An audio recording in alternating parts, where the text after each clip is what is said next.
అనేక జబ్బులను నమిలి తినే కాకర చెట్టును గురించి.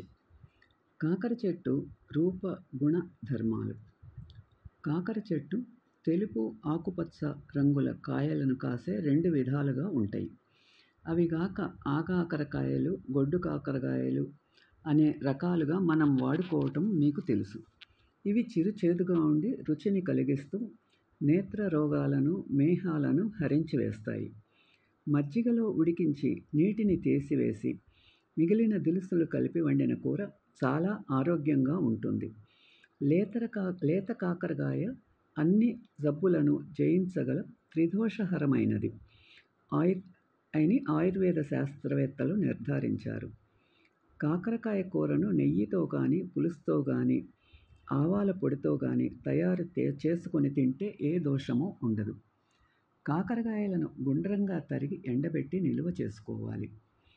అప్పుడప్పుడు వీటిని నేతిలో వేయించి కూరల్లో కలుపుకొని తింటుంటే ఈ కాకరకాయ వరుగులు చాలా రుచికరంగా, అన్ని రోగాలకు పథ్యంగా పనిచేస్తాయి. కాకరకాయ విత్తనాలు, నేరేడు విత్తనాలు, పొడపత్రి సమాన భాగాలుగా తీసుకుని విడివిడిగా దంచి 3 కలిపి జల్లించి నిలువ చేసుకోవాలి.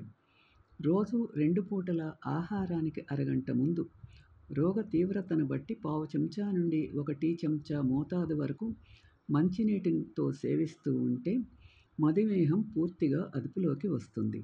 ఇది మధుమేహానికి మంచి యోగముగల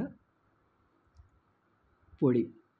చర్మరోగ మచ్చలు తగ్గుటకు కాకర లేక ఆగాకర పువ్వులను మెత్తగా నూరి పైన లేపనం చేస్తుంటే చర్మరోగం వల్ల వచ్చిన మచ్చలు చర్మపు రంగులో కలిసిపోతాయి.